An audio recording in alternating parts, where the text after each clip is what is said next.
প্রশাসন কোন দুর্বলতায় বা কোন উদ্দেশ্যে কোন স্বার্থে তারা নিশ্চুপ বসে আছে। এরকম শহরের প্রাণকেন্দ্রে সিটি কর্পোরেশনের কর্মী মারধর করবেন চোরের মতন, এই সমাজ প্রতিষ্ঠার জন্য তো ভাই এই নির্বাচনও হয় নাই বা এই সরকারকে মানুষ ম্যান্ডেট দেয় নাই। আমি ক্ষুব্ধ এবং এরপর হতাশ, কারণ এই শহরের যারা বাসিন্দা তাদের চাওয়াটা কি ছিল? তারা কেউ ফুটপাত বা কোনো জায়গা দখল করতে চায়নি, তারা কেউ চাঁদাবাজির অধিকার চায় নাই, তারা কেউ টেন্ডারবাজির অধিকার চায় নাই। এই শহরের মানুষ চেয়েছিল তার হাঁটার অধিকার, একদম বেসিক যেই অধিকার, ন্যায্য অধিকার, আইনসম্মত অধিকার, সেই অধিকারটুকু চেয়েছিল, কিন্তু সেইটাও যেন তারা পাবে না।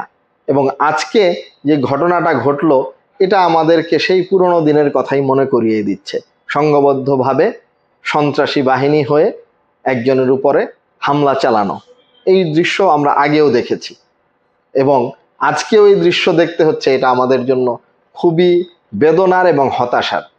প্রশাসনের নীরব ভূমিকা এবং একটি পক্ষের উস্কানি, এই দুয়ে মিলে আজকের এই ঘটনার অবতারণা করেছে।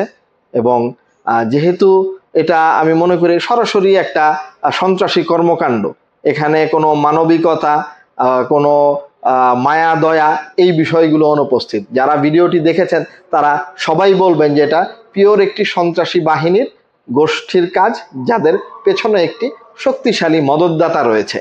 এটা আমার মনে হয় সিটি কর্পোরেশনের এবং পুলিশ প্রশাসনের যদি তাদের ইচ্ছা থাকে, সদিচ্ছা থাকে, তাহলে এটা কঠোরভাবে দমন করা উচিত এবং এদের সাথে জড়িত যারা আছেন তাদেরকে শাস্তির আওতায় আনা উচিত। কারণ আপনি ফুটপাত কিভাবে হকার মুক্ত থাকবে, তাদেরকে কিভাবে পুনর্বাসন করা হবে, এটা নিয়ে কিন্তু একটা আলোচনা চলমান। এই চলমান আলোচনার মাঝখানে এইভাবে যারা পরিস্থিতি ঘোলাটে করতে চাইছে তাদের একটি ভিন্ন উদ্দেশ্য আছে এবং এই উদ্দেশ্য সম্পর্কেও কিন্তু মানুষ জানে।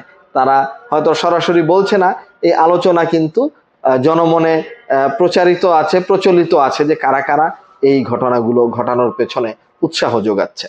নাগরিক সমাজের যে ভূমিকা সেইটা তারা খুব পরিষ্কারভাবে এবং স্বতঃস্ফূর্তভাবে 13 তারিখে দেখিয়েছে এবং তার ফলশ্রুতিতে খুব শান্তিপূর্ণভাবেই ফুটপাতটি হকার মুক্ত, দখল মুক্ত হয়ে গিয়েছিল। কিন্তু আস্তে আস্তে আমি কিন্তু এই ভবিষ্যৎবাণী আগেই করেছিলাম। আপনি দেখবেন আমি এই বিষয়গুলো নিয়ে লেখালেখি করি সোশ্যাল মিডিয়াতে, সেখানে আমি আমার ভিডিও আছে যে এইবার তারা আস্তে আস্তে সংঘবদ্ধ হবে। এর আগে তারা অ্যাসিড টেস্ট করেছে, একবার দুইবার মিছিল করে, মিছিলে লোক বাড়ছে এবং যেই লোকগুলো আসছে তারা কিন্তু চিহ্নিত লোক, এরা কিন্তু কেউ গ্রাম থেকে আসা হকার না। আমরা সবাই চিনি, যারা সাংবাদিকতা করেন এরা কার সাথে থাকে, কিভাবে কি করে, কোন দল করে, সবাই আমরা জানি। তো এটা যে হবে আমি আগেই বলেছিলাম এবং আস্তে আস্তে এটার মাত্রা বাড়তে থাকবে। এখন নাগরিক সমাজ তো আসলে লাঠি নিয়ে নামতে পারে না, তাদের ম্যান্ডেট বা তাদের সিদ্ধান্ত তো তারা 13 তারিখে জানিয়েছে, স্বতঃস্ফূর্তভাবে জানিয়েছে। ওই দিন কাউকে জোর করে রাস্তায় নামানো হয়নি, সবাই গিয়েছে। তো এখন এই লাঠি তো নাগরিক সমাজ ধরতে পারবে না, ধরা উচিত না। যার যেটা কাজ, আইনের শাসন প্রতিষ্ঠা হবে। এখানে বারবার প্রধানমন্ত্রী একটি মন্তব্যকে কোট করা হচ্ছে, আমি বলবো মিসকোট করা হচ্ছে। তিনি বলেছেন উচ্ছেদকৃত হকারদেরকে যথাযথ পুনর্বাসনের ব্যবস্থা, অর্থাৎ এটা হকাররা যেভাবে চাইবে সেইভাবে হবে এটা বলেন নাই, বলেছেন যে উচ্ছেদ হওয়া। তার মানে আগে আপনার ফুটপাতটা খালি করতে হবে, তারপরে প্রশাসন তাদের সাথে বসে, তাদের প্রতিনিধিদের নিয়ে বসে একটা ব্যবস্থা করবে। যার আভাস বা সিদ্ধান্ত তো দিয়েছেন যে হকার্স মার্কেট খালি করে সেখানে করা হবে, কিন্তু আইন প্রয়োগের যে বিষয়টা, এইটা আসলে নাগরিক সমাজ নিজেরা নিজেদের হাতে নিতে পারে না, নেওয়া উচিত না। আমি মনে করি আইন প্রয়োগের দায়িত্ব আইন শৃঙ্খলা বাহিনীর এবং তাদের এই ব্যাপারে শুধু শৈথিল্য আছে আমি বলবো না, কোনো রকম কোনো ভূমিকাই নাই। তারা বারবার খালি একটা কথা বলে যে রাজনৈতিক ঐকমত্য, তো দৃশ্যমানভাবে তো আমরা কোনো দ্বিমত দেখছি না। সব দল মত, সব রাজনৈতিক শ্রেণী পেশার মানুষ তো একমত।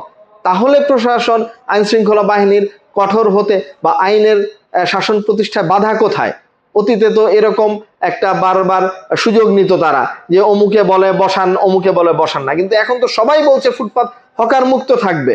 তাহলে প্রশাসন কোন দুর্বলতায় বা কোন উদ্দেশ্যে কোন স্বার্থে তারা নিশ্চুপ বসে আছে। এরকম শহরের প্রাণকেন্দ্রে একজনকে আপনি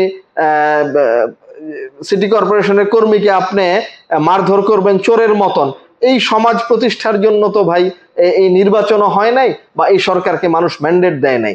মানুষ আইনের শাসনের প্রতিষ্ঠা চেয়েছিল, এবং ওই আইনের শাসন প্রতিষ্ঠা তো নাগরিকরা করবে না, করবে আইন শৃঙ্খলা বাহিনী, এবং তাদের প্রতি পূর্ণ সমর্থন রাজনীতিবিদরা দিয়েছেন। আর কিভাবে তাদেরকে সমর্থন দেওয়া যায় আমি জানি না।